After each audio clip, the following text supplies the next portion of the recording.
Sejam bem-vindos a todos nesse seminário. E o propósito destes seminários é trazer edificação à igreja, aquilo que nós poderíamos fazer e não conseguimos fazer apenas no domingo. Nós temos 3 dias muito importantes, sexta, sábado e domingo, sequenciais, estudando a palavra, examinando a palavra.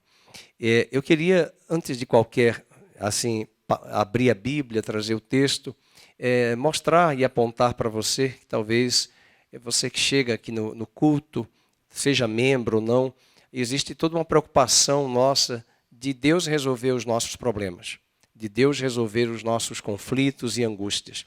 Mas eu quero lembrá-lo e lembrá-la de que quando nós estamos sentados, se expondo à palavra, Deus está trabalhando por nós. Receba da palavra, do alimento e lembre-se que o Deus a quem você serve é um Deus soberano. Um Deus que controla todas as coisas e que nós precisamos entender aonde nós podemos nos encaixar no plano macro dele. Muitas vezes nós estamos vivendo um cristianismo só preocupados em que Deus resolva nossos problemas. E Ele é poderoso para resolver. Mas você precisa entender que você faz parte de um corpo, que são os eleitos de Deus, e que esses eleitos chamados por Deus totalizam a igreja, e é por meio da igreja que Deus vai cumprir o seu eterno propósito e manifestar aqui as suas grandezas e seu impacto neste mundo. Amém? Vamos ficar de pé, vamos abrir as nossas Bíblias. Eu vou pedir a minha Bíblia aqui, obrigado. Em Atos, capítulo de número 3, e nós vamos colocar aí no nosso slide, na tela, vamos ter essa ajuda da mesa de som, que vai também nos colocar e viabilizar o texto na mídia, no PowerPoint, tá bom? Atos capítulo 3, vamos fazer a leitura. É um texto que nós já colocamos ele no nosso banner, você já deve ter visto esse texto na nossa propaganda, no nosso banner digital. E o capítulo 3, verso de número 18. Mas Deus assim cumpriu o que dantes anunciara por boca de todos os profetas, que o seu Cristo havia de padecer. Arrependei-vos, pois, e convertei-vos, para serem cancelados os vossos pecados, a fim de que da presença do Senhor venham tempos de refrigério, e que envie Ele o Cristo que já vos foi designado, Jesus, ao qual é necessário que o céu receba, até aos tempos da restauração de todas as coisas, de que Deus falou por boca dos seus santos profetas desde a antiguidade, ao qual é necessário que o céu receba até os tempos da restauração de todas as coisas, de que Deus falou por boca dos seus santos profetas desde a antiguidade. Deixe a sua Bíblia aberta, vamos orar. Pai querido, nós queremos pedir a bênção do Senhor sobre as nossas vidas, sobre os nossos corações, sobre aqueles que estão em casa agora. Nós nos expomos à Tua palavra e oramos para que o Senhor abra os nossos olhos, a fim de que vejamos as maravilhas da Tua lei. Retira de nós o engano, a cegueira, a incredulidade e traz a cada um o espírito de revelação e de entendimento no pleno conhecimento do Teu Filho Jesus, para que possamos juntos, como igreja, compreender com todos os santos a altura, a largura, a profundidade e o comprimento, ó Deus, e o comprimento de tudo que o Senhor tem proporcionado para realizar por meio da Tua Santa Igreja. Ajuda-nos a entendermos a nossa parcela, a nossa posição, como nós cantamos hoje à noite, que há um povo que vai assumir a sua posição em Cristo Jesus. Oramos em especial pelo esposo da irmã Márcia, cabeleireira, que estava vindo aqui à igreja. Ela e seu esposo foi acidentado de moto. Nós oramos para que o Senhor o fortaleça. Agora o assista naquele hospital, que o Senhor traga um renovo sobre ele e fortaleça também a irmã Márcia, onde ela estiver agora. Lembramos da irmã Fátima, lembramos da Alessandra, lembramos da Natasha, lembramos da Priscila, a nora da irmã Luzia, do irmão Márcio. Lembramos, ó Deus, de tantas vidas que precisam das nossas orações, da irmã Marileide em Maceió, para que o Senhor também a cure ali nos seus olhos, no seu físico. Lembramos da irmã Olga, da Nádia, para que o Senhor também restabeleça a saúde delas. E oramos também pela Carla, pelo Eduardo, pela Betina e pelo bebê no ventre da Carla, para que o Senhor também fortaleça e sustente esta família e guarde-os de toda virose, de todo o processo gripal, no nome de Jesus, na vida desta criança e desta família.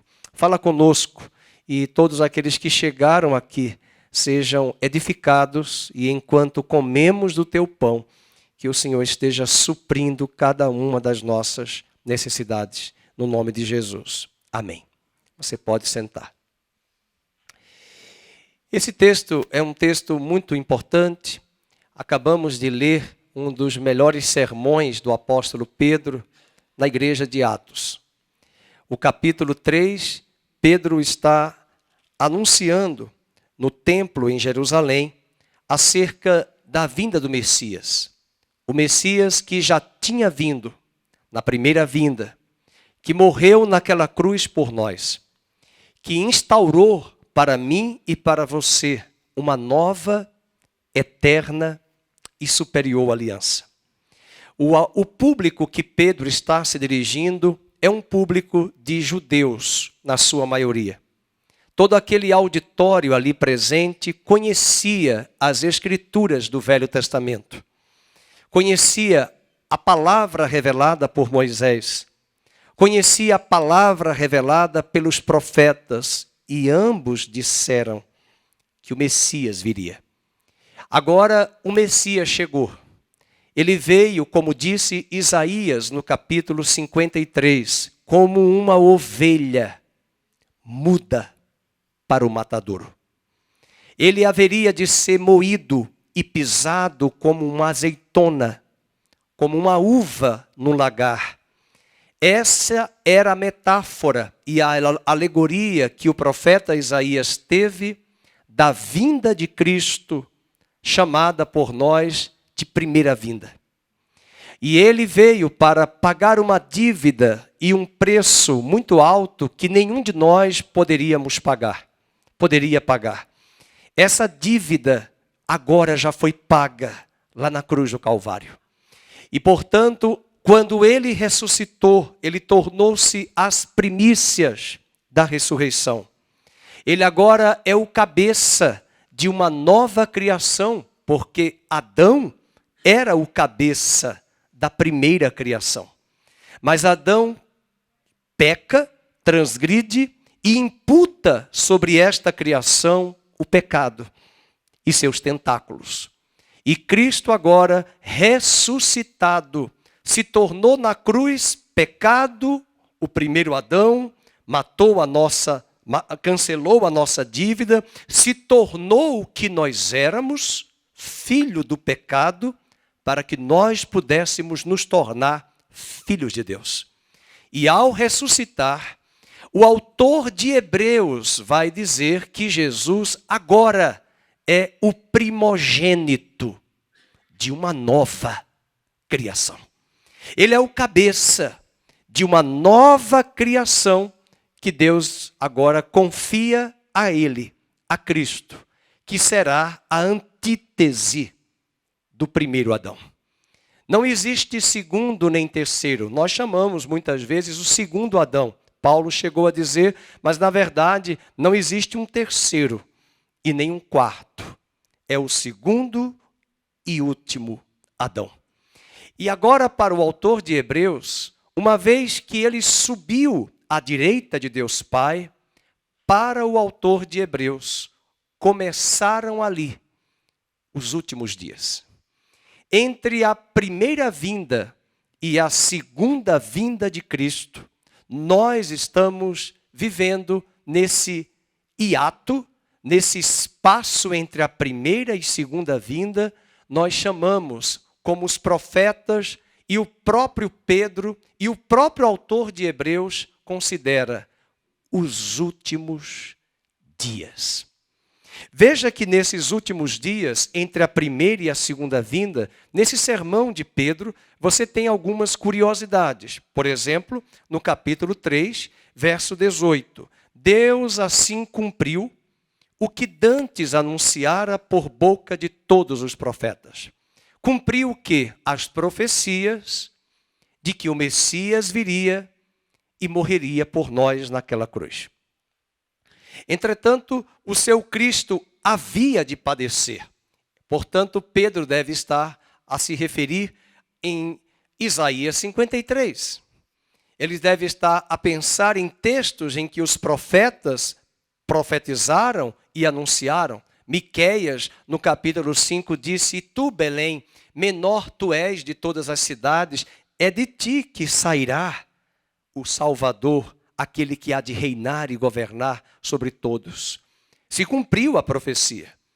Gênesis 49, Jacó estava avançado em idade e ele chama os seus 12 filhos e profetiza e diz para Judá que de Judá viria o ungido. E esse ungido montaria no jumento, filho da jumenta, e levaria os povos a obedecerem a esse ungido, porque a profecia também se cumpriu em Jesus, em Mateus capítulo 21, quando ele entra em Jerusalém, montado num jumentinho e ladeado pela jumenta mãe. Todos os textos do Velho Testamento que apontavam para a primeira vinda se cumpriram. E é isso que Pedro está dizendo, mas ele nos leva ainda para um desafio maior, que nesse período entre primeira e segunda vinda, uma vez que a obra foi consumada na cruz, a igreja, a sua descendência, assim como Adão tinha Eva, extraída da sua própria carne, tirada da sua própria costela, assim também a igreja é a extensão de Cristo. Ele é o cabeça, nós somos o corpo. E essa igreja, assim como marido e mulher são uma só carne, Cristo e a igreja também constituem uma só pessoa, uma só carne. E nesta aliança, a igreja é chamada por Deus, como disse Jesus em Mateus 28, ide por todo o mundo, façam discípulos de todas as nações, ensine-os os meus mandamentos, estarei convosco todos os dias, até a consumação dos séculos.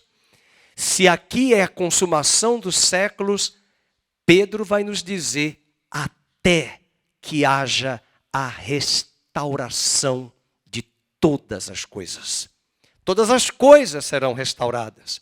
Veja o capítulo de número 3, verso de número 20, 19. Essa é a mensagem da igreja. Arrependam-se, convertam-se para que sejam cancelados os vossos pecados. Essa é a pregação da igreja. Em nenhum lugar da Bíblia diz para nós aceitarmos a Jesus. A Bíblia nos chama para nos arrependermos. Pregar o Evangelho e nos arrependermos. Quando o Evangelho é pregado, e essa mensagem da igreja continua até hoje sendo a tônica. A mensagem de Cristo em Marcos 1,15 é: arrependam-se. A mensagem de Pedro, dos apóstolos em Atos 2, arrependam-se. A mensagem da igreja continua sendo uma mensagem de convite às nações a se arrependerem, nesse período da primeira e da segunda vinda. Verso 20 diz: a fim de que da presença do Senhor venham tempos de refrigério, e que envie ele o Cristo que já vos foi designado. Verso 21 nos aponta para dois elementos importantes. O céu receba a Cristo até os tempos da restauração de todas as coisas. Uma pergunta: aonde Cristo está hoje? À direita de Deus Pai. Assentado à direita de Deus Pai, nas regiões celestiais. Mas a última notícia dada pelos anjos aos apóstolos que estavam em Atos capítulo 2, capítulo 1, diz: varões galileus, por que vocês estão olhando? Este varão que para o céu viste subir, ele voltará. E ele virá. Agora Pedro está afirmando que ele está assentado, que os céus vieram a retê-lo, até que a sua noiva, dirigida por ele, complete a missão que o Pai designou para ele e que ele designou para a sua igreja. É lindo ver o Evangelho de João quando ele disse em João 20, verso 21, como o Pai me enviou, assim também eu vos envio. E se eu juntar Atos, João 20, 21, com Mateus 28, a missão é concreta. Como o Pai me enviou, eu também vos envio. Eu fui enviado como homem, eu nasci de uma mulher, mas eu fui batizado pelo Espírito para realizar a obra que o Pai me enviou. Vocês são filhos dos homens e agora eu batizo vocês com o meu Espírito, eu coloco o meu Espírito em vós e vós ireis às nações para completar a obra que o Pai confiou a mim.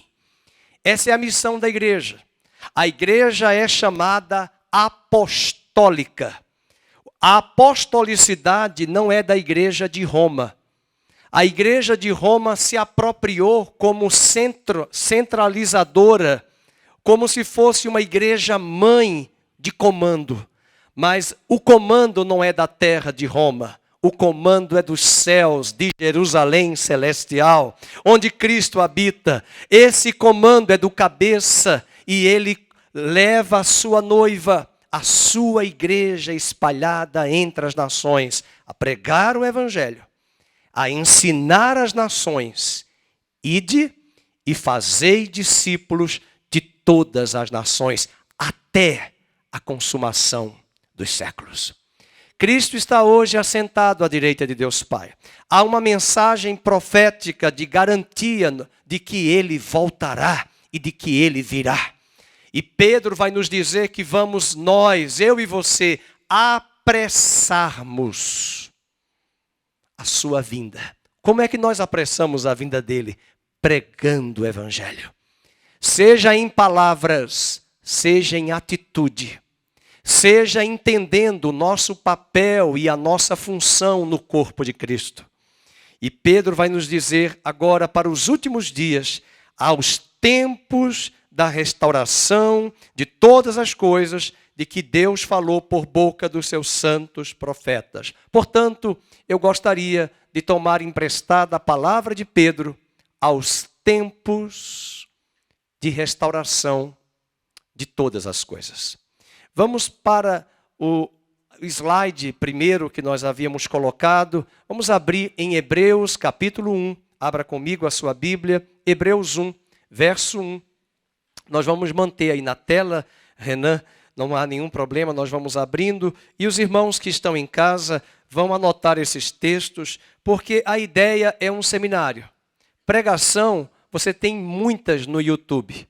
A igreja está precisando ser ensinada, estudar as Escrituras, abrir a Bíblia, parar de autoajuda, de humanismo, parar de espetáculo e de show e abrir as Escrituras, examinar as Escrituras para pedir ao Espírito de Deus que dê a ela discernimento, sabedoria e faça ela compreender que geração é essa.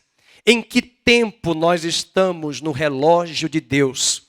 E essas coisas não vêm por osmose, nem por difusão, nem por encosto ou proximidade. Essas coisas vêm por revelação do Espírito, porque Paulo diz que as coisas de Deus, elas são discernidas espiritualmente, do Espírito de Deus para o nosso espírito. Não é do nosso intelecto. É por isso que nós podemos estudar a Bíblia intelectualmente, saber até as passagens, mas não entender esse plano delineado de Deus. Portanto, vamos ter um pouco de paciência. Vamos abrir em Hebreus capítulo 1. Havendo Deus outrora falado muitas vezes, de muitas maneiras, aos pais pelos profetas. Verso 2. Nestes últimos dias. Então o autor de Hebreus está dizendo que Cristo, na sua primeira vinda, instaurou-nos numa etapa do calendário de Deus chamada últimos dias. Já já vocês vão compreender por que ele quer dizer últimos dias. Guarde isso. Estamos nos últimos dias. Sempre alguém pergunta, por que ele está demorando na sua vinda? Eu respondo para as pessoas que perguntam assim, ele não está demorando. De maneira nenhuma. Não faz nem 2 dias que ele veio à terra. Porque Salmo 90, verso de número 4, diz que 1000 anos para Deus é um dia. Segunda de Pedro, capítulo de número 3, Pedro diz também que 1000 anos para Deus é um dia. E se ele morreu no ano 30 depois de Cristo, nós nem fizemos ainda 2000 anos, 2 dias. Então, Apocalipse tem razão. Eis que cedo venho. Eis que cedo venho. Porque está faltando de tempo 2 dias desde quando ele veio em sua primeira vinda. E esse tempo está sendo contabilizado. Por favor, não se preocupe com o tempo, porque quando você e eu partirmos desta terra, não vai ter mais tempo, nem matéria e nem espaço. Nós vamos entrar na 4ª dimensão, ou 5ª dimensão, chamada por Albert Einstein de eternidade. Ele era judeu e ele disse que essas 3 dimensões nos pertencem: tempo, matéria e espaço. Como um bom judeu, ele entendeu, ao morrer, nós vamos para o seio de Abraão, segundo Einstein. E a Bíblia fala sobre isso. Mas Einstein não sabia que em Cristo nós não ficamos mais no seio. Nós vamos direto para a eternidade. E essa é a dimensão que Deus habita. Salmo 90, de eternidade a eternidade, tu és Deus. E no calendário de Deus, apenas temos quase 2 dias. E para Cristo, desde a sua primeira vinda, os profetas, os apóstolos estão anunciando que agora os últimos dias foram instaurados na contabilidade divina, na mordomia de Deus em seu eterno propósito. Portanto, Hebreus 1 nos fala isso. O próximo texto, voltando para o nosso slide, está ainda também em Hebreus, capítulo 3, verso de número 1. O autor de Hebreus vai nos falar em Hebreus 3, versículo 1. Que Jesus é chamado nessa carta, nesse capítulo, de apóstolo. Por isso, santos irmãos, que participais da vocação celestial, considerai atentamente o apóstolo. O apóstolo. Por que o apóstolo? Porque a palavra apóstolo quer dizer enviado. Enviado por Deus. A sua igreja é apostólica, porque ele, o cabeça, foi o primeiro apóstolo, enviado por Deus. E como enviado, sumo sacerdote da nossa confissão, Jesus, o autor de Hebreus quer nos mostrar que Jesus instaura aqui 2 ministérios importantes. No Velho Testamento, tudo era fundamentado pelos profetas. No Novo Testamento, tudo será fundamentado pelos apóstolos. Moisés foi chamado de profeta, o grande profeta. Isaías, Ezequiel, Daniel, Miqueias, Obadias, Jonas, foram profetas. Esses homens sedimentaram um alicerce apontando para a primeira e a segunda vinda. Na nova aliança, Jesus vai constituir, Deus vai constituir Cristo apóstolo, e ele, Cristo, vai constituir na sua igreja os verdadeiros apóstolos. O grande problema dessa dimensão de apóstolos e profetas não é para nós pensarmos o que muita gente na igreja está pensando de forma enganosa. Há muitos que estão buscando serem ordenados apóstolos, receber o título de apóstolo. Não é isso. Mas assim como a igreja primitiva começou na primeira vinda de Cristo, e Deus trouxe por meio de Cristo e a sua igreja apóstolos e profetas, nos últimos dias, antes da vinda do Senhor, segunda vinda, Deus restaurará o ministério dos apóstolos e dos profetas. Antes de você dizer glória a Deus, lembre-se que apóstolo, uma das marcas é, diga para o seu irmão, sofrimento. Então, muita gente não vai querer esse ministério apostólico. E o ministério do apóstolo vai enfrentar o martírio, vai enfrentar a perseguição. Nós estamos estudando Coríntios. Você quer ser apóstolo? Lê as 2 cartas de Paulo aos Coríntios. Você vai ver o que é ser um pai de uma igreja que não é correspondido. Frustração, decepção, muitas vezes, pela ação humana de perseguir aquele que foi alguém que plantou com muito zelo a igreja de Corinto, e, portanto, o sofrimento faz parte do ministério apostólico. Por que este sofrimento? Por causa de pecado? Por causa da vontade de Deus que quer que soframos? Não. É porque este mundo jaz no maligno. Porque o sistema deste mundo é vil, é podre, e se levanta contra os valores do reino de Deus. E quando nós pregamos o evangelho de forma apostólica, nós estamos caminhando nas nações e no mundo contra os valores deste mundo. E este mundo tenebroso não nos entende, não nos aceita e nos considera loucos, fanáticos, desequilibrados. Embora nós sabemos que tem algumas pessoas na igreja que só pela graça, né? Nas igrejas, né? São fanáticos ou extremistas, mas não é desses que eu estou falando. Eu estou falando da posição que nós temos, que vai contra os ditames deste mundo. E é nessa carta que o autor de Hebreus chama Cristo de apóstolo, porque ele instaurou uma nova aliança, e não apenas ele é o primeiro apóstolo, a sua noiva é também enviada de forma apostólica a todas as nações da terra. Abra sua Bíblia em Atos, agora capítulo 1, voltando para o slide anterior, Atos capítulo 1. O autor, coloca por gentileza na tela, deixa eu abrir aqui para mim, para que eu possa ter uma base acompanhando, vendo de fato o material que nós estamos aqui acompanhando com os irmãos.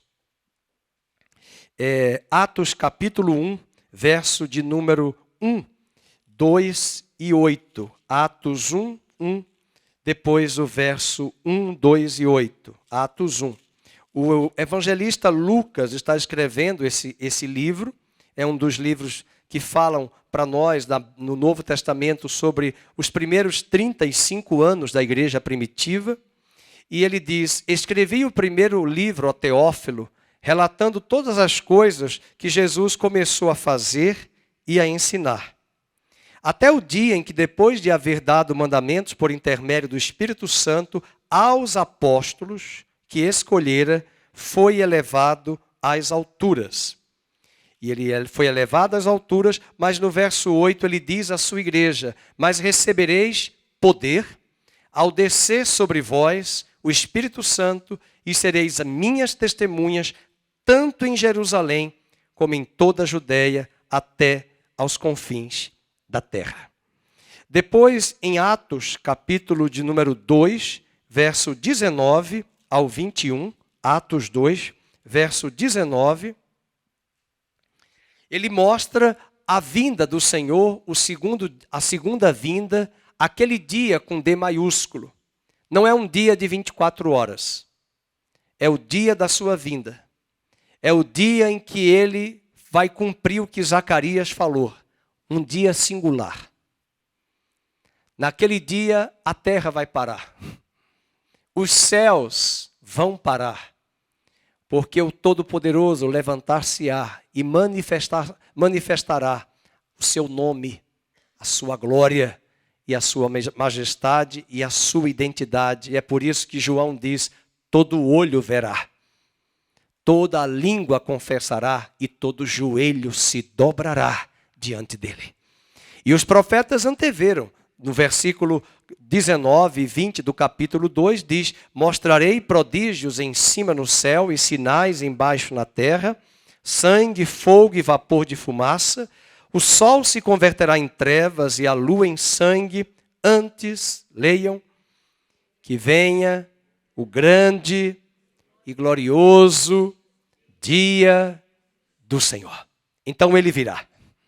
É o dia do Senhor, a segunda vinda gloriosa.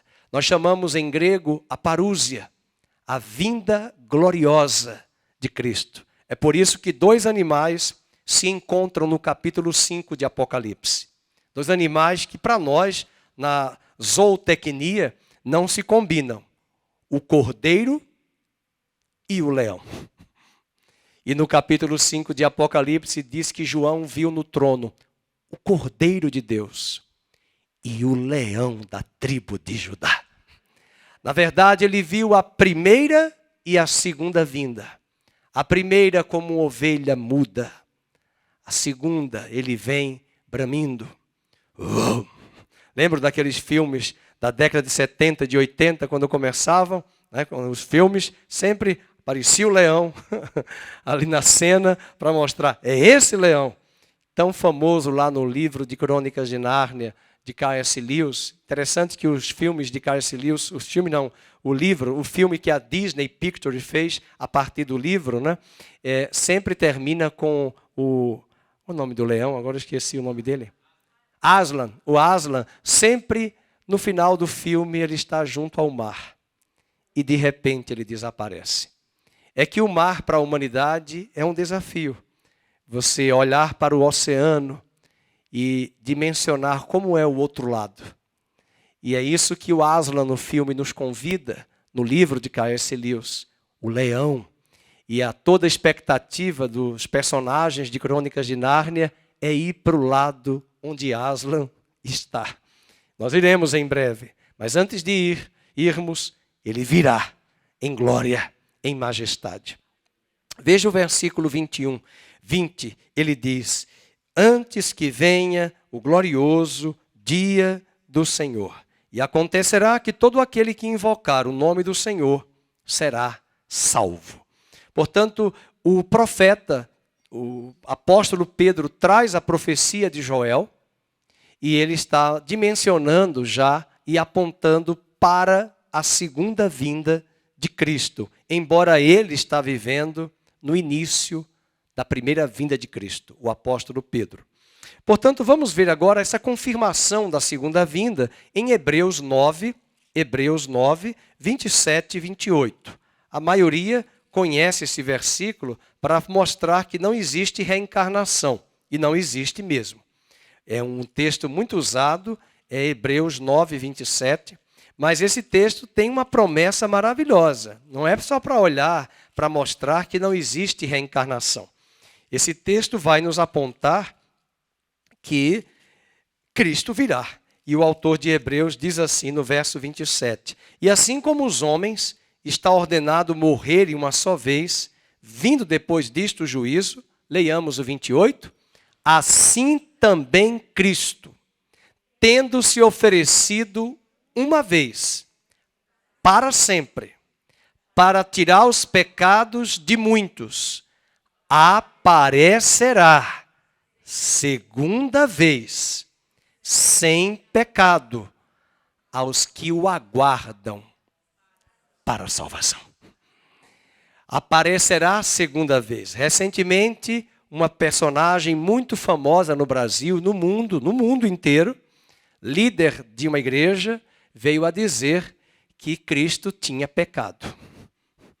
Isso é uma aberração. Isso é um absurdo.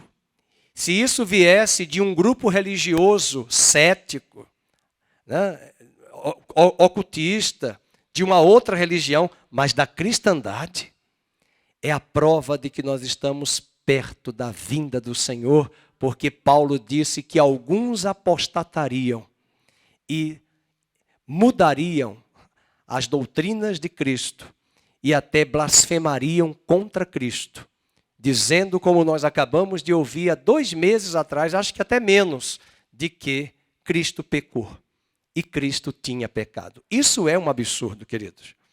Mas o texto nos dá a promessa e diz que ele virá uma segunda vez, sem pecado, e virá para os que o aguardam.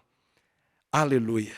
Esses últimos dias são chamados também, tem uma palavra sinônima, de plenitude dos tempos. Abra sua Bíblia em Gálatas, capítulo 4, verso 4. Gálatas 4, 4. Eu gosto muito desse versículo, sempre referendo ele aqui nas minhas pregações, porque Paulo não está querendo dizer que Jesus veio de Maria. Ele já sabia que Maria deu à luz a Cristo, mas Jesus não foi gerado do óvulo de Maria, nem de espermatozoide humano. O que ele quer mostrar é que ele veio dentro de um calendário que Deus havia estabelecido e ele teria que vir de uma mulher, nascer de uma mulher, porque se alguém aqui não nasceu de uma mulher, eu quero dizer que você é um ET. Todo mundo aqui nasceu de mulher. E Paulo vai nos dizer em Gálatas 4:4, e vindo a plenitude, então a plenitude do tempo, quer dizer, no calendário de Deus, entramos nos últimos dias. Estamos no ápice, entre a primeira e a segunda vinda. Ele enviou o seu filho, nascido de mulher, nascido sob a lei. Nessa mesma figura, vamos para Efésios 1:10. Só passar 2 páginas, 2 folhas, Efésios 1:10, vai nos dizer de fazer convergir nele, em Cristo, na dispensação da plenitude dos tempos, todas as coisas, tanto as do céu como as da terra. O apóstolo Paulo está dizendo em Efésios que em Cristo nós caminhamos, porque por meio dele ele fará convergir os céus e a terra, porque desde a sua primeira vinda ele já instaurou os últimos dias e nós estamos caminhando para o fechamento desse calendário, chamado também de plenitude dos tempos. Pedro tinha dito no capítulo 3, nós lemos no início, e é o tema do nosso seminário, que até que haja a restauração de todas as coisas. Agora vamos voltar para os slides e vamos ver algo muito importante do que aconteceu entre a primeira e a segunda vinda. Vocês estão vendo, entre a primeira e a segunda, o início da igreja, onde os apóstolos estavam presentes e a igreja primitiva. Nós caminhamos para um período de quase 2000 anos da cristandade. A ideia que muitos têm, e eu tinha essa ideia, porque eu cresci no ambiente da igreja romana, eu aprendi que a única igreja de Cristo era de Roma, que era uma bobagem. Na verdade, a Bíblia nunca citou em lugar nenhum que a igreja teria uma base em Roma. Na verdade, a base da igreja, do comando dela, vem do alto, da Jerusalém celestial. E as igrejas não podem ter uma igreja mãe que comanda todas, porque as igrejas foram plantadas pelos apóstolos E os apóstolos, num corpo de presbitério, ordenavam presbíteros maduros que eram confiados a estes homens a responsabilidade de pregar a sã doutrina. Havia correção, havia um puxão de orelha, a disciplina, quando alguém transgredia, mas nunca houve uma igreja que controlasse todas as igrejas. Foi daí do livro de Atos, que você acabou de ler o capítulo 1, que essa vinda gloriosa de Cristo, essa vinda como Salvador, a primeira vinda, trazendo a mensagem de arrependimento, a igreja tem pregado até hoje. Vejam que eu coloquei uma seta declinando, até chegar o que nós aprendemos na escola, que hoje em dia não se usa mais essa ideia, o tempo da idade média era a idade da escuridão. Então, quando eu era criança, que o professor na 4ª série dizia era da escuridão, eu pensava, então estava a caverna do Batman. Tudo escuro, tudo nebuloso, tudo escuro. Não, era a escuridão da ignorância. A escuridão na história é para mostrar que a população, na sua maioria, na Europa, 90% era analfabeta. A Bíblia agora estava em latim. A Bíblia não era trazida para o povo, porque o povo não sabia ler latim. E até o século XVI, nós vamos encontrar uma fase de muita escuridão e negridão, né? De escuridão na igreja, de escuridão mesmo, o termo é esse, né? Não é negridão, mas é escuridão no sentido de ignorância. Entretanto, ao olhar por esse prisma, nós vamos perceber, e precisamos lembrar disso, que mesmo vivendo momentos escuros, Deus sempre teve em cada geração uma voz profética. Até mesmo na igreja romana, nós vamos encontrar ordens monásticas da Idade Média, que até hoje persistem, que não concordaram com o papado. Vamos encontrar recentemente o Papa João Paulo II perdoando os franciscanos, e os franciscanos se reconciliando com a igreja de Roma, mas eles foram plantados lá no século XIII. Nós vamos encontrar bem antes de Lutero, os Lollardos, lá na Inglaterra, os Valdenses, na Itália. Vamos encontrar os Hussitas, lá na República Tcheca, antiga Boêmia. No século XIV, eles foram queimados na fogueira. Savonarola, na Itália. Estes homens vieram bem antes de Lutero, bem antes de Calvino. Eram luzes, vozes que Deus estava levantando em cada geração.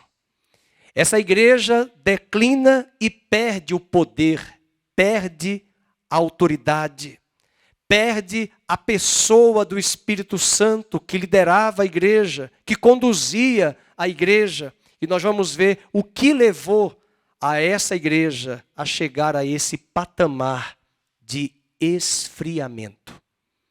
Graças a Deus que a trombeta começou a tocar no século XVI. A Bíblia foi traduzida para o alemão.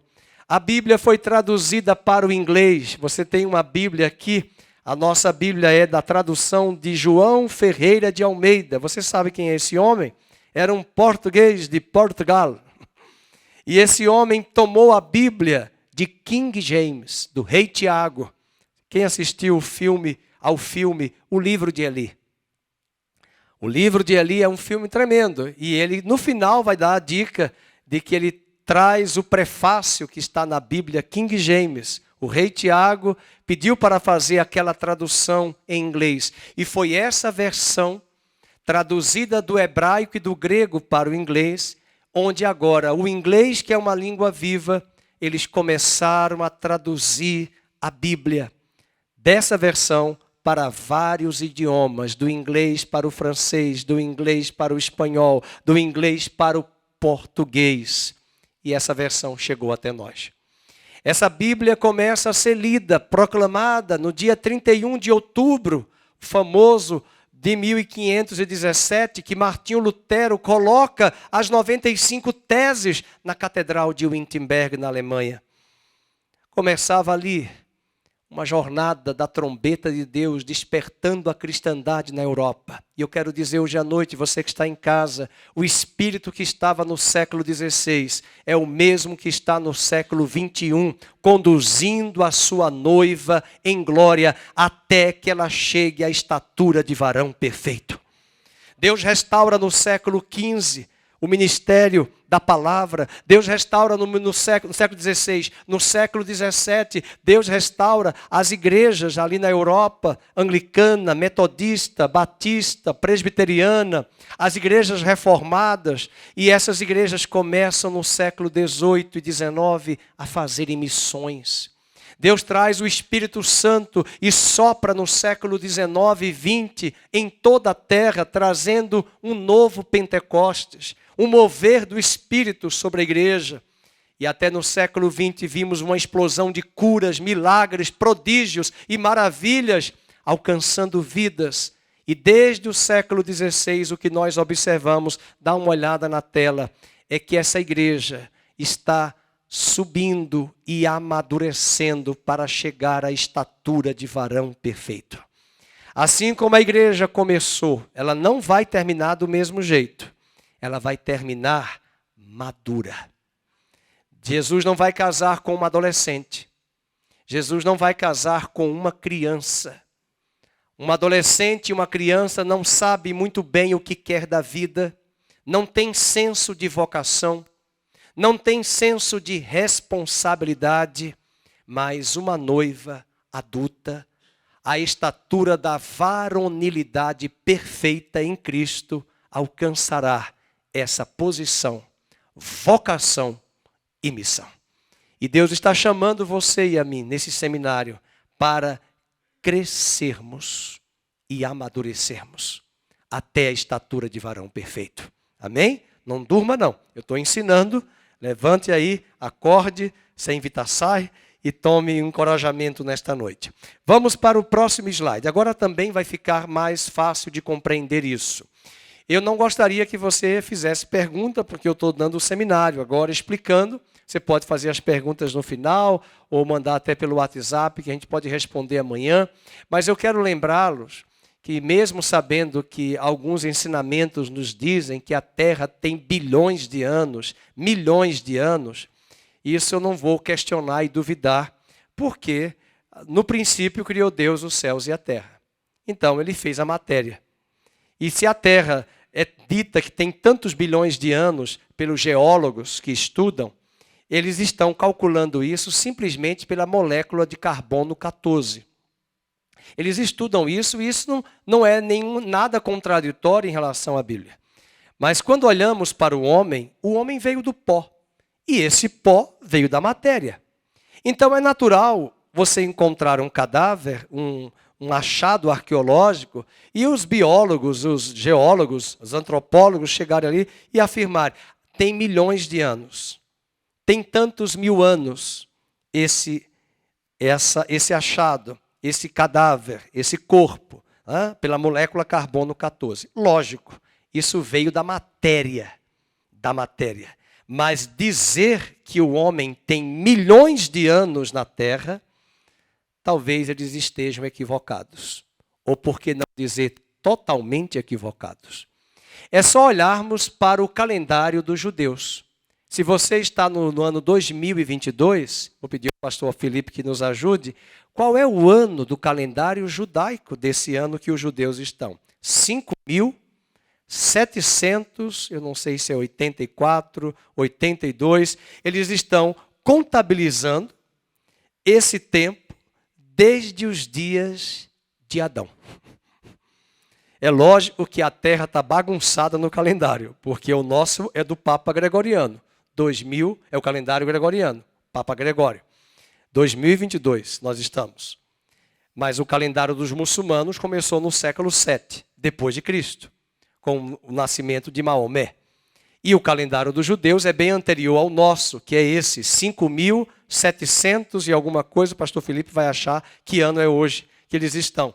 Então, para os judeus, dá uma olhada na tela, 5.781 é o ano que eles estão. Obrigado. 5.700. Então, eles estão por finalizar, irmã Maria Olímpia, 6 dias. 6 dias.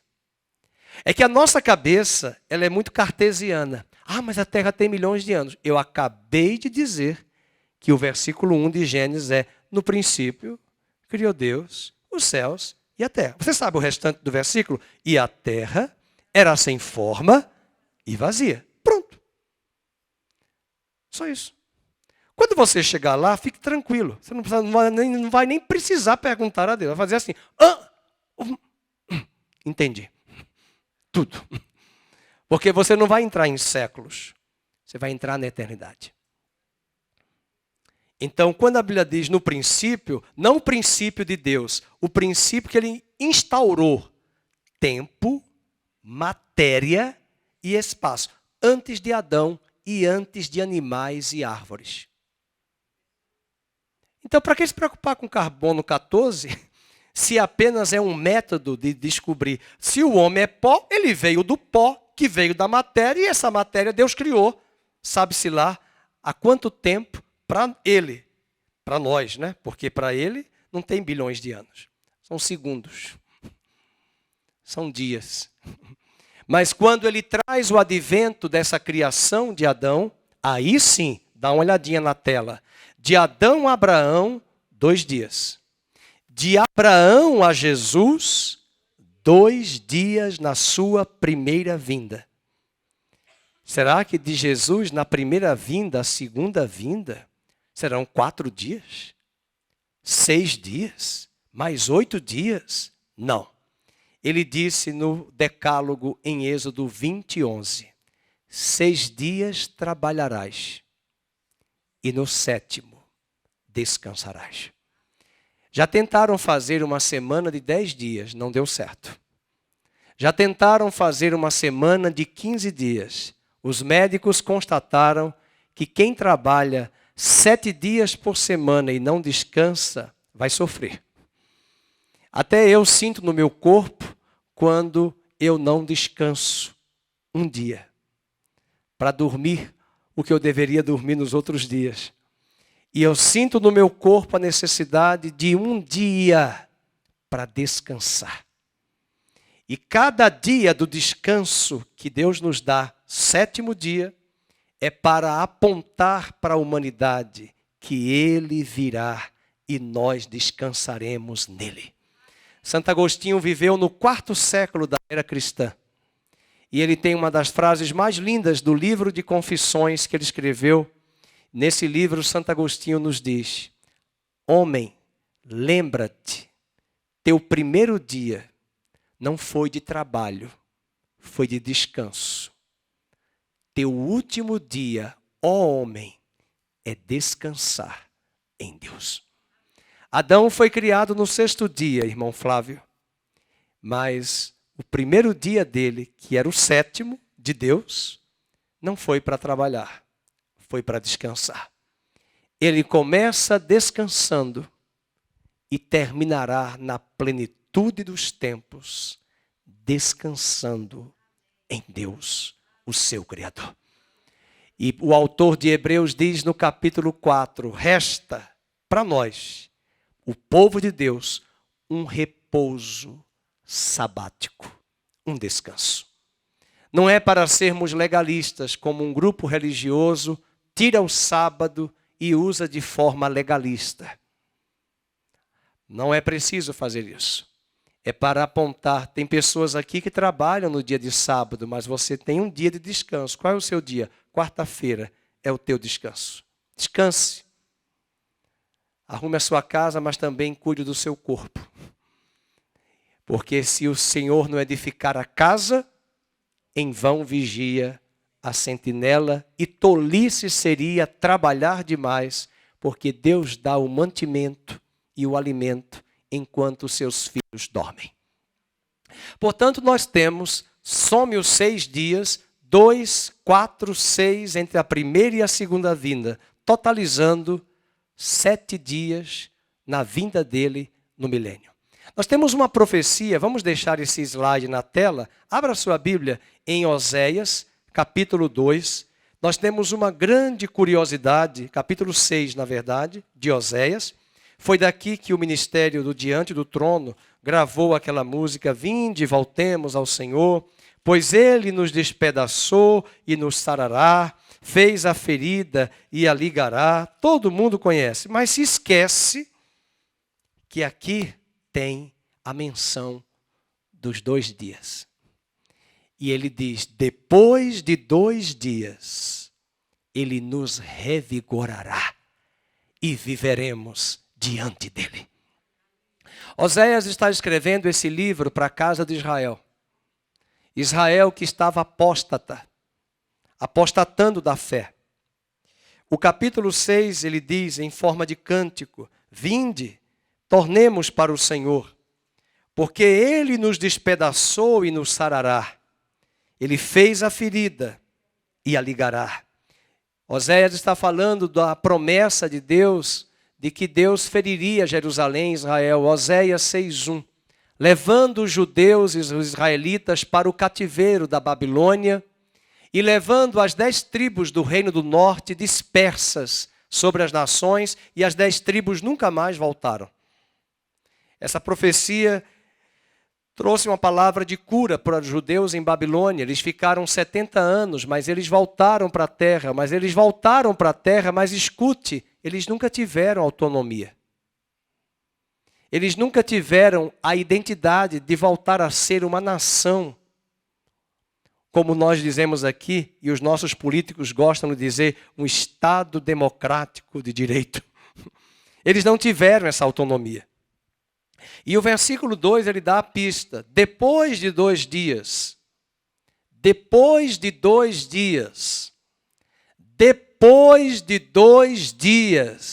nos revigorará. Deixe-me adiantar algo muito importante que você pode anotar nos seus apontamentos. Não se pode estudar apenas a Bíblia. Ela é imprescindível e importante. Mas se você quiser crescer no conhecimento de Deus, já dizia um grande pregador, estude a Bíblia e estude a história da igreja em seus 2000 anos. Não seja tolo estudando só a Bíblia. Conheça a história. Porque a Bíblia, ela está aqui na minha mão, mas ela é a palavra de Deus que é Cristo, e Cristo caminha conosco, é a palavra viva. Paulo diz que nós somos a carta viva de Cristo. Nós precisamos da palavra, e a palavra é inerrante, infalível, e ela é a nossa bússola. Mas nós precisamos também lembrar do testemunho do Espírito de Deus na igreja nesses 2000 anos. O que muitos não sabem do que essa profecia quer dizer é que no ano 63 antes de Cristo, Roma conquista a terra de Judá. Roma toma o Império Romano, viveu durante 1000 anos quase, em 3 fases distintas: monarquia, república e ainda uma outra forma de governo, monarquia, república e império. E esse império vai ter seus tentáculos por toda aquela região do Mediterrâneo, África, Europa e Ásia. No ano 63 a.C., a Judéia foi conquistada pelos romanos. Quando Jesus veio à terra, ele mesmo disse, dai a César o que é de César e a Deus o que é de Deus. Porque se você fosse adorar a Deus em Jerusalém, você tem que disponibilizar do sacrifício do animal naquela época e ainda dar o imposto para César. Porque a Judéia não tinha mais autonomia, era uma colônia romana. No ano 70 depois de Cristo, os judeus foram expulsos de Jerusalém e o templo foi destruído. E eu quero fazer uma pergunta a vocês. Em que ano o Estado de Israel foi restaurado? O Estado físico. Impossível de acontecer uma nação em um dia ressuscitar. Aconteceu. Agora eles celebraram, acho que 74 anos, no dia 14 de maio de 1948, nascia o Estado moderno de Israel. Agora, some 1948 mais 63 antes de Cristo. 63 anos. Vai dar quase, total, 2000 anos sem a existência de um povo chamado Israel com autonomia na sua terra. Em 1948, a nação ressuscitou. Mas tem um problema. Eles se levantaram. Ele disse no verso 2, nos revigorará depois de 2 dias. Mas está faltando algo muito importante. Acompanhe no verso 2. Ao terceiro dia, vamos, no terceiro milênio,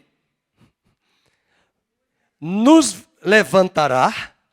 Eu não vi ainda isso, eu não vejo os judeus convertidos, na sua maioria, mas eles vão se converter, porque você se converteu. Está aqui uma pessoa que é a prova disso, que não suportava pastor, e eu sou um pastor.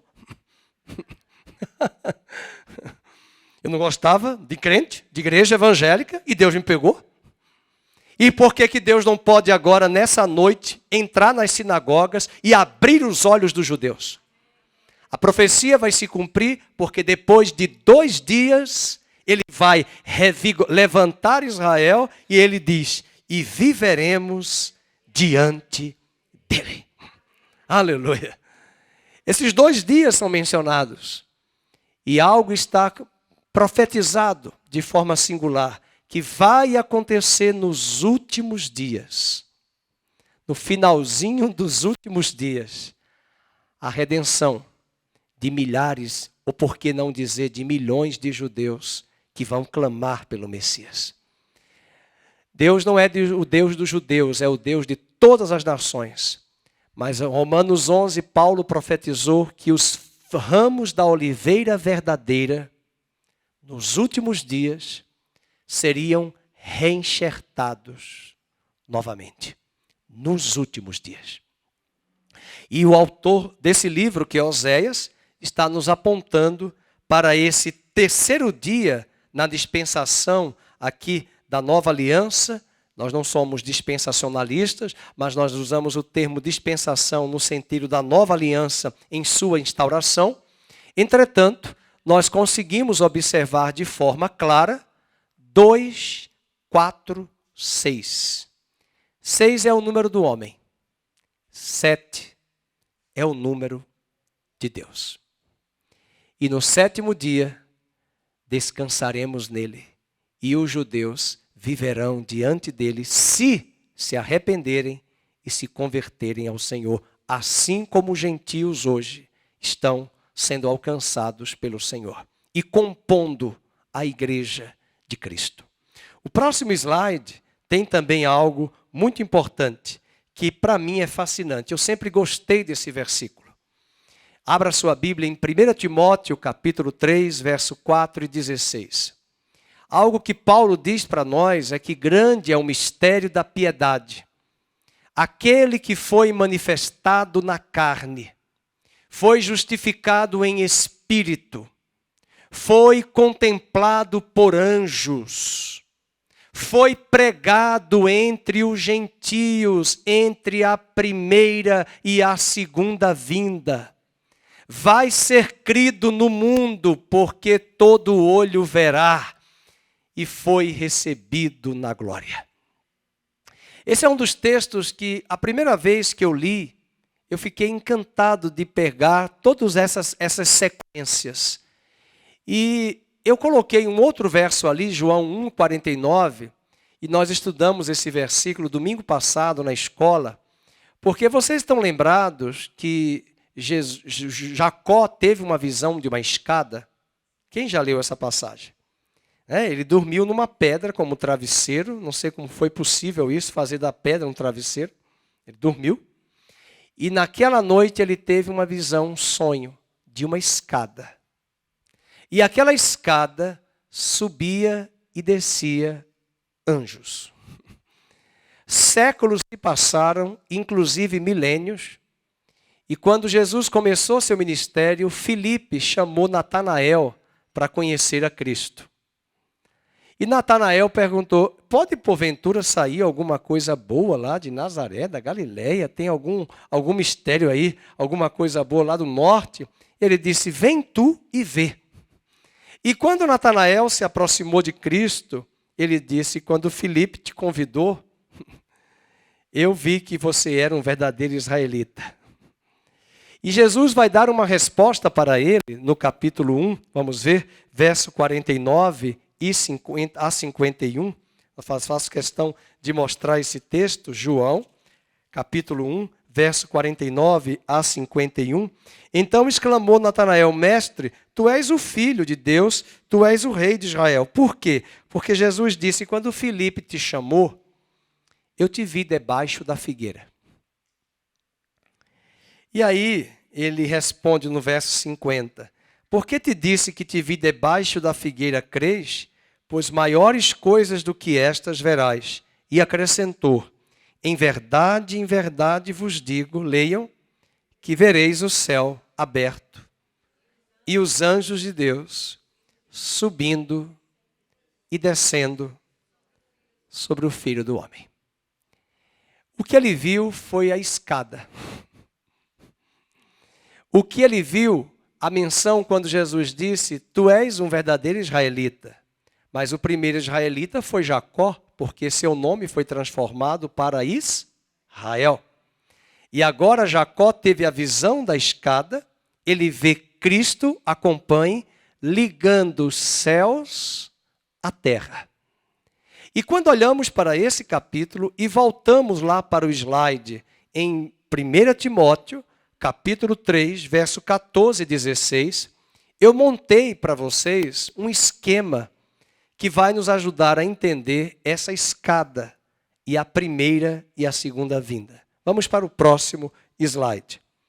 À minha esquerda, embora está cortado ali, né, um pouquinho, um pedaço do slide, ele foi manifestado em carne.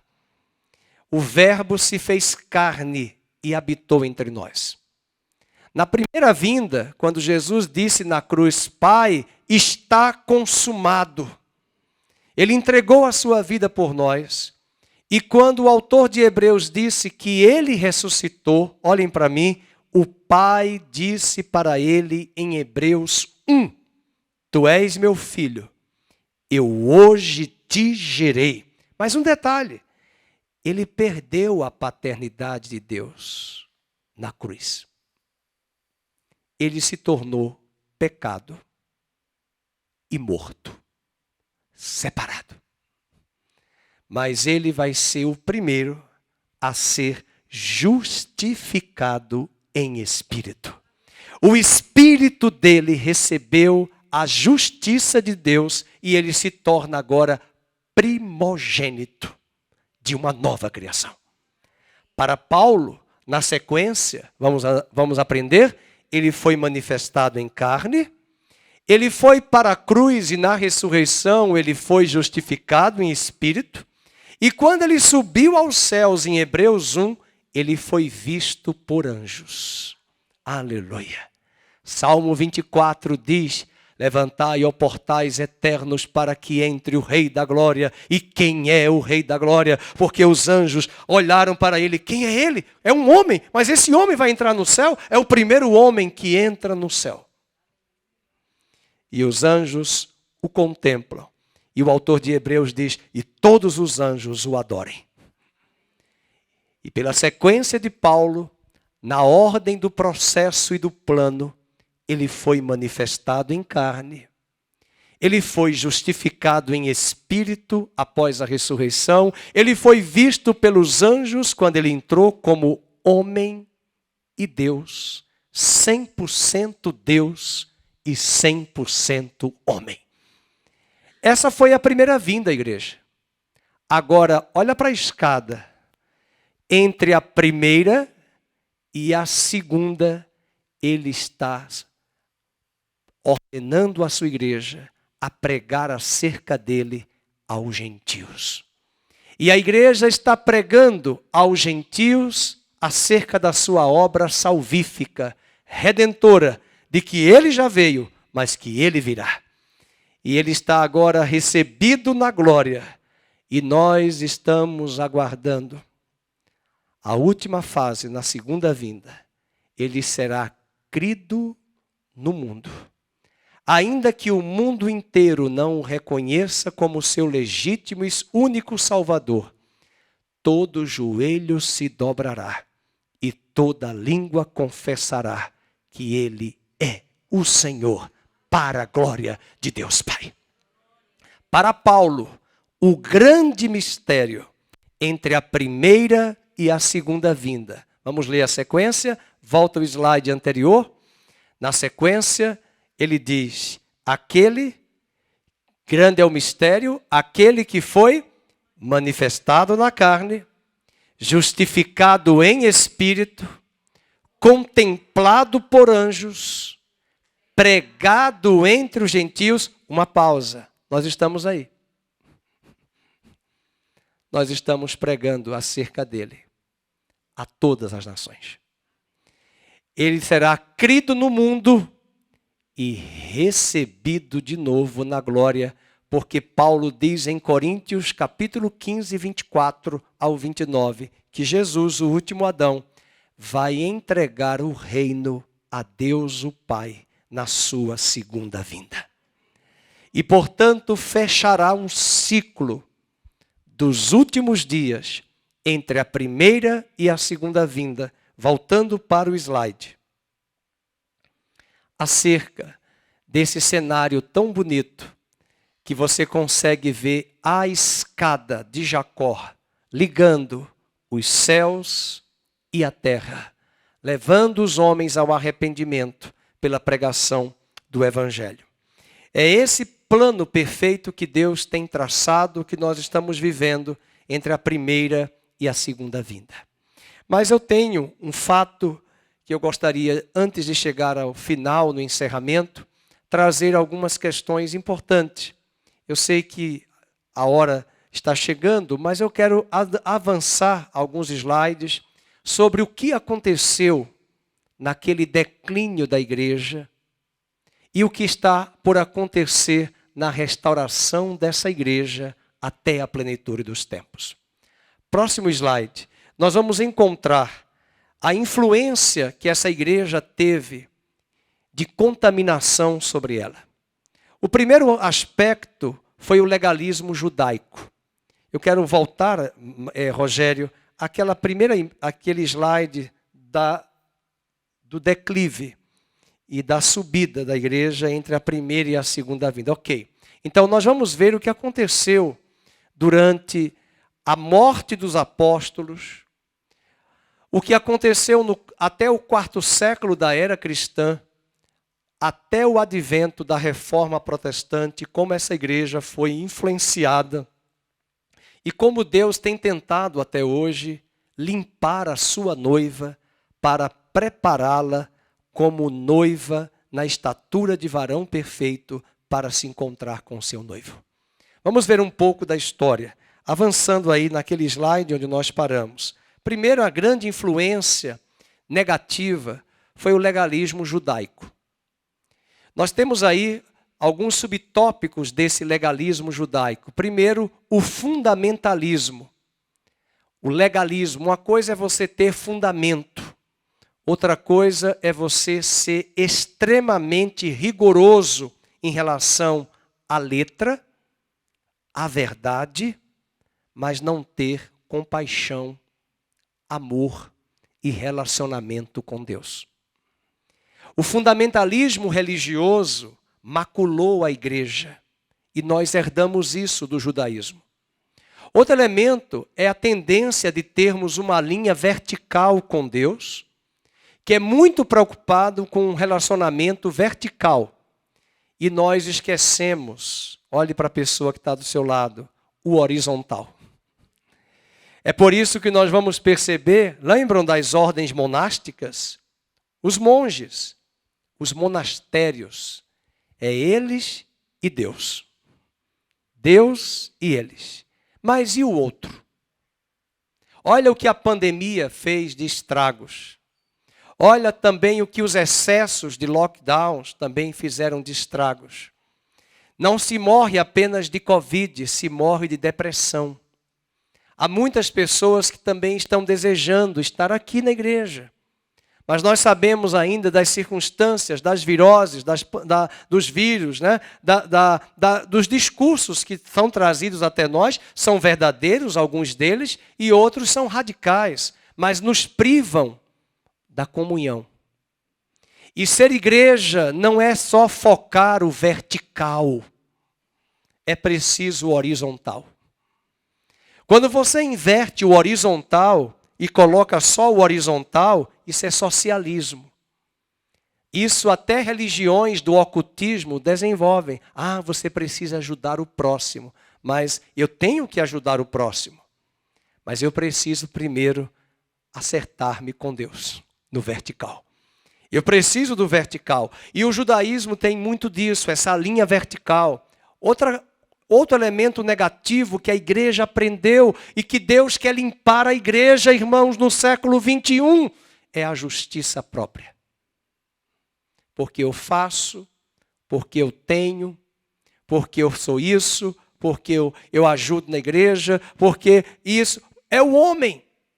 E os judeus, até hoje, se perdem nesse legalismo, fundamentalismo e na justiça própria. Mas uma outra grande influência que a nossa sociedade ocidental, é só você olhar para as universidades, o racionalismo grego. E esse racionalismo grego, um dos pontos negativos que influenciou a igreja foi o liberalismo. E aí é totalmente diferente do fundamentalismo judaico. Eles enfatizam o amor em lugar da verdade. Vocês vão encontrar até igrejas no Brasil que só falam de amor. Mas Paulo vai dizer que eu preciso corrigir o meu irmão com a verdade e o amor. Eu preciso da palavra e eu preciso também da compaixão. Os irmãos estão lembrados, os mais antigos da igreja, que nós estudamos um livrinho do Christopher Walker chamado Hesed. Hesed, a compaixão, é a palavra hebraica em misericórdia, que Deus teve Hesed. E um dos pontos que Deus vai restaurar nos últimos dias, entre a primeira e a segunda vinda, daquilo que nós perdemos, é o ministério da compaixão. É o ministério do amor para com o nosso irmão. Mas não é um amor fruto de um catecismo, de um ensinamento. É fruto do Espírito fluindo em nós, como a igreja primitiva tinha. Então esse liberalismo, outro ponto terrível foi a linha horizontal. E quando se enfatiza o horizontal, está explicado, o socialismo, o humanismo, quer amor a qualquer preço. E é por isso que nós vamos vendo pessoas aí doentes, inclusive nas famílias, pais que colocaram os filhos como prioridades acima dos seus cônjuges. Homens que colocaram animais acima de qualquer outra coisa, que vivem em função de coisas, de animais, em nome de uma palavra chamada amor. E até mesmo na igreja nós podemos falar muito de amor, mas nós precisamos da verdade e do amor. É o ponto de equilíbrio. Nós estamos estudando Coríntios, e Coríntios, Paulo nos fala disso. Amor e verdade. Verdade e amor. E ele corrige a igreja de Corinto em verdade e em amor. E outro ponto terrível na igreja, que surgiu na história dela, foi a sabedoria própria. É a sabedoria do homem versus sabedoria de Deus que é rejeitada. E nós aqui precisamos lembrar que Deus não despreza a razão. Mas é complicado quando você quer entender as coisas apenas pela sabedoria humana. Um dos exemplos que eu dei agora foi a molécula do carbono 14. E muitos jovens e adolescentes se perdem na academia, na universidade, porque sempre vai ter um professor que vai questionar como se a Bíblia fosse escrita para combater e contradizer a ideia do evolucionismo. Como se a Bíblia fosse escrita para mostrar que o homem veio de um processo que a Bíblia foi escrita com esse objetivo. De forma alguma. A Bíblia está falando sobre a história da nossa redenção, o plano perfeito do Criador para resgatar o seu povo, os homens. E a Bíblia não vai colidir, nem mesmo Charles Darwin, que escreveu A Origem das Espécies, se propunha isso, até porque ele era cristão. E, infelizmente, a nova geração que veio após Darwin vai trazer narrativas e falácias de coisas que ele não disse.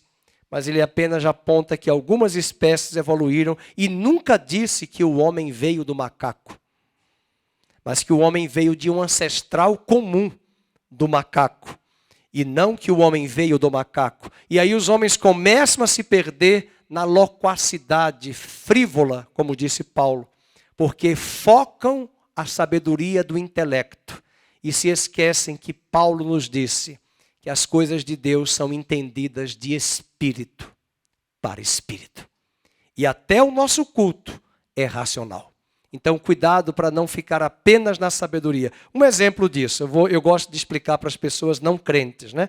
Por exemplo, quando eu faço esse teatro, vou pegar aqui uma coisa para jogar. Jesus disse assim, quando convidaram ele para dar uma palestra para os gregos, lá em João 12. Aí Jesus disse, diga para os gregos que se o grão de trigo cair na terra e não morrer, não vai dar fruto. Mas se morrer, vai dar muito fruto. Nem eles entenderam.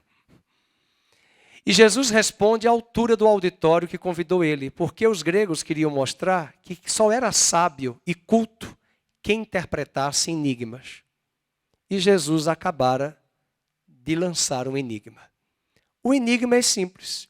Eu sou o único grão de trigo. Se alguém comer esse grão, não vai ter mais trigo na terra. Mas esse trigo vai morrer. Sou eu, o único filho de Deus. Se ele morrer, vai dar muitos filhos. Se ele não morrer e pagar a dívida, não vai ter mais filhos. E eu vim para isso. Eu sou o único filho de Deus, sem pecado. Eu vou dar a minha vida. Porque se o grão de trigo cair na terra e morrer, vai dar muitos frutos. E os frutos estão aqui. Sabedoria de Deus. E Satanás achou que Cristo morreu na cruz por um projeto satânico de unir Pilatos e Herodes, que mandaram crucificar a Jesus por o povo que incitou, crucificam, e ele foi morto. Só que Paulo vai dizer, ei, vocês caíram na arapuca de Deus. Paulo diz em Coríntios, se os principados soubessem o que estava por trás da cruz, jamais teriam crucificado o Rei da Glória. Eles caíram na arapuca. Sabedoria de Deus é muito superior à esperteza do intelecto dos homens. Por isso que Paulo disse, olhos não viram e ouvidos não ouviram, nem mesmo chegou ao coração dos homens o que Deus tem preparado para aqueles que o amam. Outro perigo que a igreja enfrenta no próximo slide é o institucionalismo romano, o denominacionalismo. Há cristãos que só defendem a sua denominação e alguns têm a audácia de dizer que se não for daquela denominação, não está salvo. Até os papas criaram o dogma ex ecclesia, fora da igreja, excomungado. E se você foi excomungado, significa dizer que você vai para o fogo do inferno, na Idade Média. E hoje não estamos na Idade Média, mas hoje você tem grupos denominacionais de igrejas que se você não for membro daquela igreja, você não é salvo. E isso é o orgulho. E esse espírito entrou na cristandade e traz cada vez mais frieza, apostasia, mornidão e esfriamento. A partir do institucionalismo romano, a igreja começa a ter a política e o poder presente. Embora a igreja tenha cidadãos, nós somos cidadãos, e como cidadãos, nós somos sal e luz para a sociedade, inclusive para a política, mas nós não podemos usar o púlpito de forma alguma para fazer política e nem voto cabresto, mas nós podemos orientar os cristãos para que sejam bons cidadãos, inclusive deputados e senadores que se dizem cristãos, deveriam ser sal e luz, para que os ímpios não façam o que eles querem fazer ao chegarem lá, mas que os cristãos, com temor de Deus, façam a diferença. Além disso, o institucionalismo romano trouxe o poder próprio, a busca pelo poder, e isso entrou na cristandade. Olha a hierarquia, olha o poder político e hierárquico dentro de algumas igrejas. E nós ficamos de forma engessada, secularizados, se deixando levar pelos ditames deste mundo, e são estas coisas que têm acontecido entre a primeira e a segunda vinda de Cristo. Mas o mesmo Espírito que iniciou a sua igreja é o mesmo Espírito que dará o ponto final e levará a sua noiva à maturidade. Falsos espíritos, agora o espiritismo também veio na igreja com falsos espíritos, poder do ocultismo. Quantos estragos em nome de Deus, de profecias que Deus nunca falou, de ordem pessoal, que muitas pessoas têm dado crédito. Quantas pessoas que você conhece agora que estão afastadas das igrejas por causa de falsas profecias? São esses comportamentos, queridos, que durante 2000 anos a sua noiva foi infestada dessa influência. Do judaísmo legalista, do institucionalismo romano, do pensamento grego, que nos dá hoje uma grande influência, inclusive nas escolas e universidades, e do ocultismo. E quando eu falo do espiritismo, nem estou me referindo a essas práticas, que nós chamamos hoje de espiritismo kardecista ou baixo espiritismo. Eu estou falando também da influência do engano dentro da igreja. E por fim, nós chegamos aos 5 princípios da igreja de Atos, que eu não vou aprofundar em função da hora, eu só quero ler com vocês, e eu vou enviar ainda hoje à noite para o grupo da igreja, os ministérios de WhatsApp, os grupos de WhatsApp, para que você receba e leia. A igreja de Atos, ela começou na primeira vinda de Cristo, contando com esses 5 importantes ministérios e ações de Deus. O primeiro, um grande derramar do Espírito. E eu não tenho dúvida que antes da segunda vinda, Deus nos dará um grande mover do Espírito sobre toda a terra. Aleluia. Porque a obra dele não vai ser feita pelo braço do pastor Fernando, nem pelo seu braço.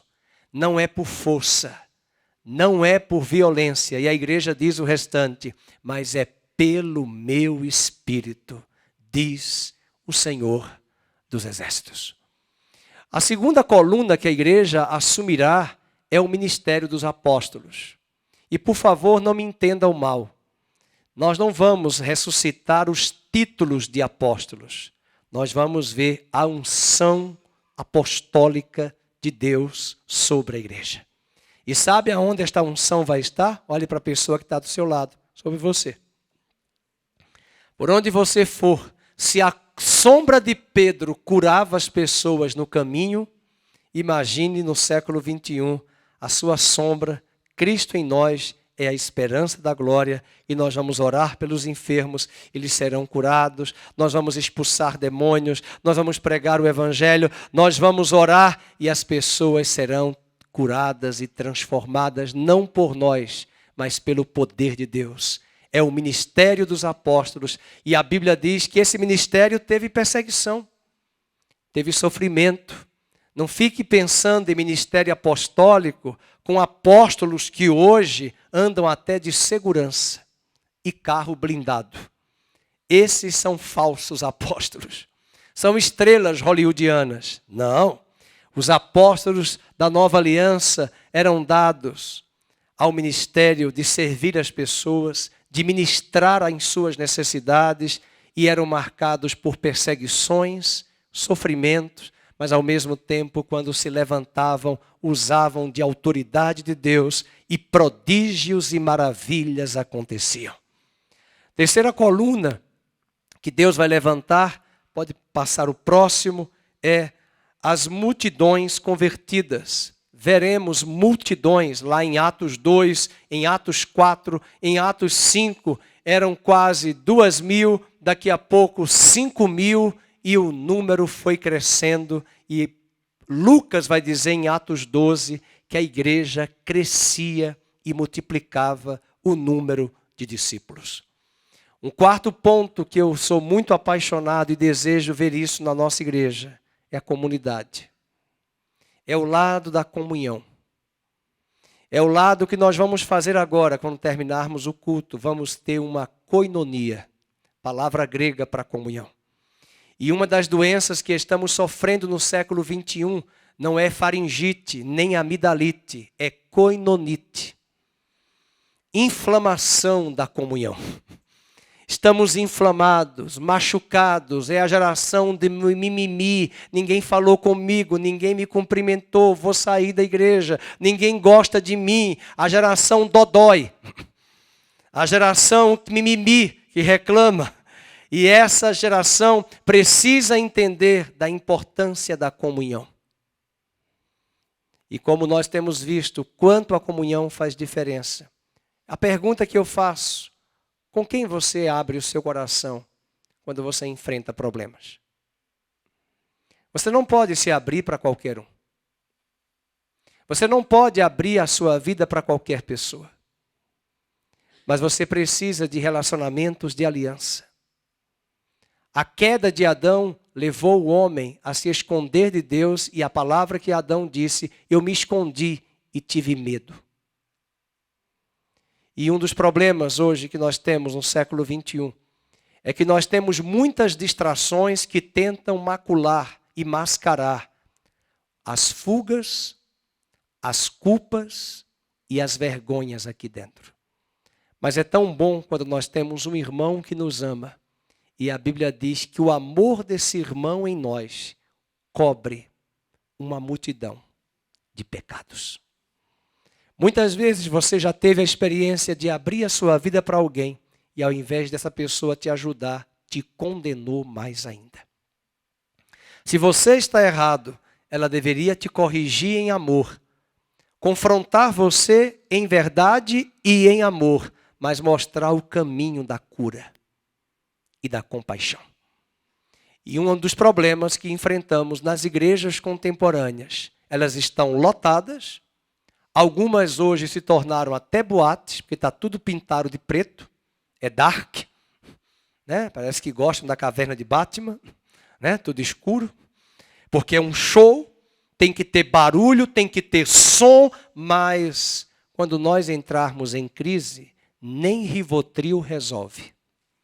O que resolve é Deus e o nosso irmão ao nosso lado, nos ajudando. Você não precisa ter muitos irmãos, mas Provérbios diz que há um amigo mais chegado que um irmão. E quem é esse irmão? Quem é o próximo, mais próximo da parábola do bom samaritano que você pode contar? Quem é o próximo, mais próximo? E um dos pontos que a igreja perdeu ao longo da história foi a comunidade. Hoje há igrejas muito lindas, irmãos. Eu visito algumas igrejas. Eu visito alguns congressos com minha esposa de pastores, que a gente está lá, conhece todo mundo, mas ninguém nos conhece. Ninguém nos cumprimenta. E eu estou lá com a minha esposa, ano após ano no congresso. Porque nós não somos daquela denominação, mas nós gostamos de ouvir as ministrações. E nós chegamos ali, eu falo para a minha esposa, ninguém vem falar com a gente na mesa. Não tem problema. Nós não somos mimimi. Nós estamos ali perseverando. Porque amar é uma decisão. Não é sentimental, é uma decisão. E é possível que você e eu possamos hoje à noite sairmos daqui rompendo essa barreira.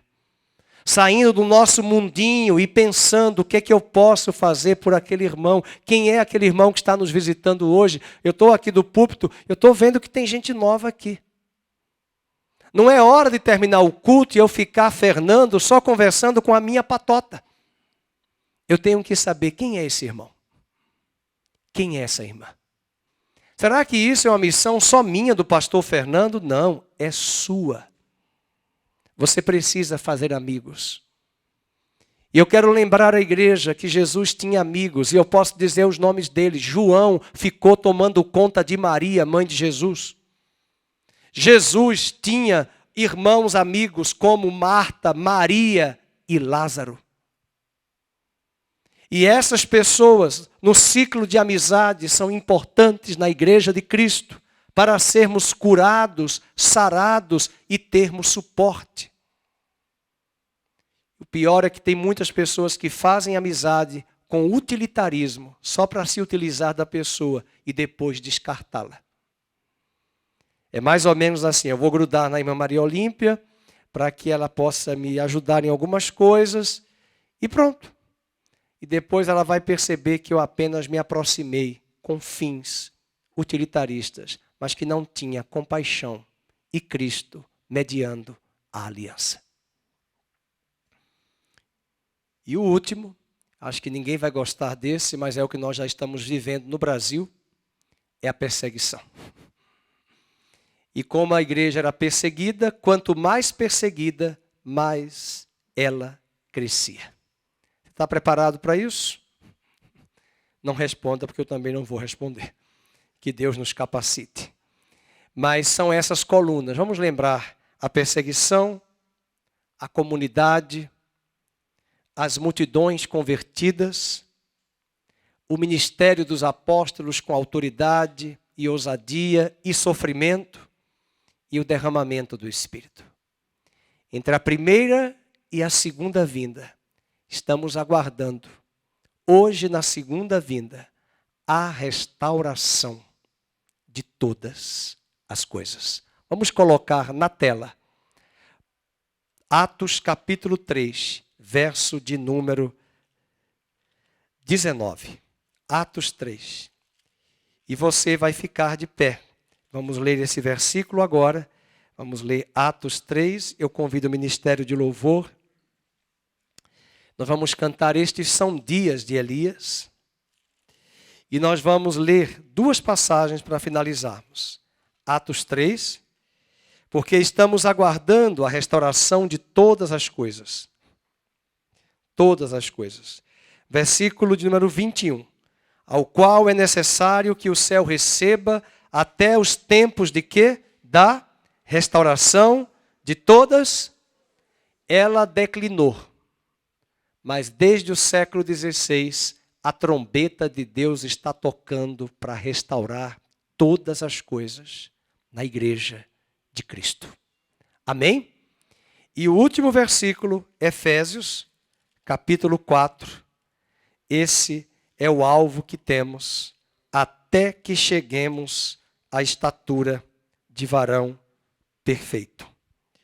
Diz o capítulo 4, versículo de número 13. Todos. Até que todos cheguemos à unidade da fé e do pleno conhecimento do Filho de Deus, à perfeita varonilidade, à medida da estatura da plenitude de Cristo. Voltando para a imagem que aponta a primeira e a segunda vinda na escada, aquele que foi manifestado em carne, aquele que foi justificado em espírito, aquele que foi visto pelos anjos na sua primeira vinda, hoje, entre as duas vindas, ele está sendo pregado aos gentios. Quando a plenitude dos gentios for consumada, ele que hoje já foi recebido na glória, será crido em todo o mundo e todo olho o verá. Aguardamos esse dia. e aguardamos na nossa vida pessoal e na nossa vida comunitária, até que cheguemos à unidade e à perfeita varonilidade em Cristo Jesus. Vamos deixar para a cruz e para trás as chupetas e as fraldas da infância. Vamos deixar para trás as teimosias da nossa adolescência como igreja. Vamos deixar para trás os nossos melindros e os nossos excessos de hormônios, de impulsos da adolescência. É hora de ouvirmos a trombeta de Deus e nos levantarmos como igreja, assumindo o nosso lugar e a nossa posição em Cristo. E a música que cantaremos agora diz que estes dias são dias em que a palavra de Deus está sendo pregada, porque Ele vem e a trombeta soará. Claro como o sol, a sua trombeta vai tocar e os seus eleitos consumarão a sua obra, dirigidos pelo cabeça que é Cristo.